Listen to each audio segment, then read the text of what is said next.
Welcome to the AL.com film room. I'm Matt Scalici here with John Parker Wilson. We're going to be taking a look at Alabama's matchup this weekend against Texas A&M, but first we're going to talk about Alabama's win over Arkansas last weekend. John Parker, not Alabama's best game offensively.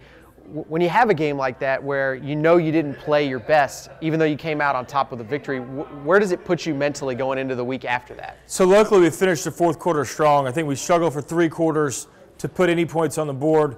Had a few touchdowns in the fourth quarter, which really helped. You know, Scott Cocker and his staff are always stressing score points in the fourth quarter. We got to win the fourth quarter. Well, they were able to do that. So I think that's something you look at this week and build on that. You know, a lot of missed execution plays in the first half and there in the third quarter. So it's cleaning up those things and making them more polished as we go into Texas A&M, because we're going to have those points against these guys. Yeah, let's talk about the Aggies for a second. It's a big shift in philosophy from what Alabama just came off of with Arkansas.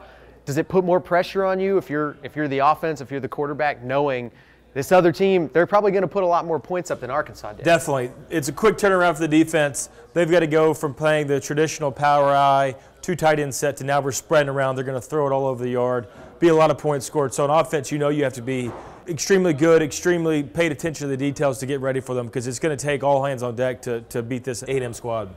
So let's take a look at one of the key plays in this game for the Alabama defense, who just had a phenomenal day against Arkansas. Yeah, they've been playing good all year. This is one reason why right here, 3rd and 8. As an offense, this is not what you want to be in. Defense is great. You can do a lot of different creative things. And this play right here, we're going to chalk it up to Kirby Smart and Nick Saban pretty much is outsmarting the defense. Dalvin Tomlinson gives some good pressure. Rashaan Evans is coming over the top to make the tackle. But we'll see right here, the way they line up, it looks like there's 3 down linemen and there's 2 linebackers right here in the second level. So what it appears to be that we're going to rush 5 guys. Dalvin's going to come in, Rashaan, everybody's going to rush, 5-man rush, pretty typical 3rd down. But instead, Rashaan Evans acts, he's going to take a step forward, really messes up. We can see the center now have to take a left step to block him. Dalvin Tomlinson just runs right by him.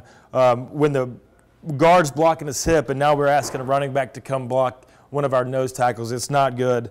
Reuben Foster, you can see him keying like what would be a screen pass. Then Rashaan Evans comes over and cleans it up. A great design by the Alabama coaching staff of playing different gaps, playing mind games with the offensive line up front. Their eyes have to be on different keys, and that's what leads to the sack.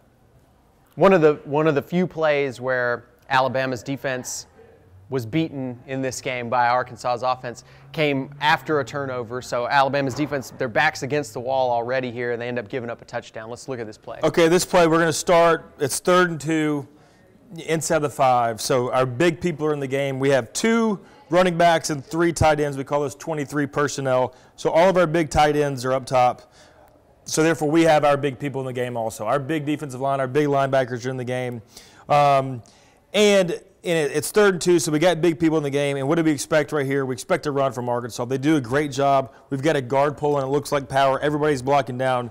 So our linebackers' eyes are in the backfield. We're expecting a run, and they do a good job of selling the fake right there and throwing it over the top. Cyrus Jones gets his eyes in the backfield a little bit and loses his guy, but this is just a good play call by them. We see our big people down here. Our linebackers are reading the offensive line, trying to find out where the hole is going to be. Great play fake, good mesh right there, over the top, easy throw and catch. We actually tried to run this play earlier in the game. They did a little bit better job of us defending it. But this is an all-out play. It's 3rd and 2. This is all or nothing. So they're going for the touchdown, or if not, they're going to have to kick a field goal on 3rd down. Good play call by them. You'll see this a lot in the red zone, so it's definitely something to look out for. All right, we're going to take a look at one of Jake Coker's interceptions in this game. Several things going wrong on this play. Let's break down what happened. Okay, so let's just talk about the defense and why this interception happens. It happens, you know, a quarterback throws interceptions. Aaron Rodgers threw his first one in 5 years, but it does happen. Let's just take a look at why it did. We're starting off, we've got man coverage. So we've got our nickel people in the game. This is a cornerback person right here, 2 linebackers inside. And we're going to see this outside linebacker creep up, and it's going to make a 5-man rush. So that turns it into man coverage. And when Coker sees this guy walk up, right now, sees him walk up, This safety is coming down to cover O.J. Howard man-to-man. We've got one safety, the free safety, going back to the middle field. So it's going to be man coverage. And we know we have one of our best players, O.J. Howard, against a smaller safety type. So Coker immediately thinks that we've got man-to-man. Let's try to get it to one of our better receivers, especially with him coming up. He's got a seam route. We just get a little bit of pressure from the left guard, and that's what causes this play to bust, is when we get this pressure and then just try to force it. So it was him seeing the right coverage, but when we got pressure, you just got to pull it back and check it down. This is something you learn from. You like coming out with a win, but when this guy gets beat in this timing pattern that's just a seam down the field, you got to look for Derrick Henry or do what Coker's done good this whole year. That's pull the ball down and run it and try to get some extra yards. But this is something as a quarterback you learn from. You're becoming in tune with your offensive line. But they'll look at this during the week, and hopefully it doesn't happen again this season. So it was a pretty long first half for Alabama, and they finally seemed to get something going at the end of the third quarter here. They get this big play that seemed to break the whole game open. Yeah, long 3 quarters. You're working hard, you're fighting, but you only have 3 points. You're down by 7. Not where you want to be. We come out right here. We're inside the 20.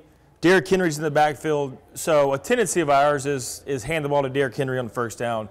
Let him get 3 or 4 yards, and we'll go from there. And this is great right here. We break a tendency. We're going to take a shot to Calvin Ridley, who's definitely stepped up for us. Coker throws a great ball, and Calvin Ridley does a great job of running a really good route. We'll see it from the end zone angle of getting separation. I like this from Coker right here. You can tell he's frustrated. Things aren't going his way, but he's thank goodness I got Calvin Ridley. There we go. Scoring touchdowns, scoring points. So we'll see this right here. Calvin Ridley is going to run like he's running a post. There's a guy outside who's also running a post. With one safety right here, you think it's a double post move. It's going to be a quick ball right off the play fake. He does a good job of coming in, selling it, get his eyes turned, and then stick his foot in the ground. And that's as good a separation as you're going to get in the SEC. Coker does a good job of hitting him in stride, but this is all Calvin Ridley getting open, running a great route, and then really outrunning the whole defense.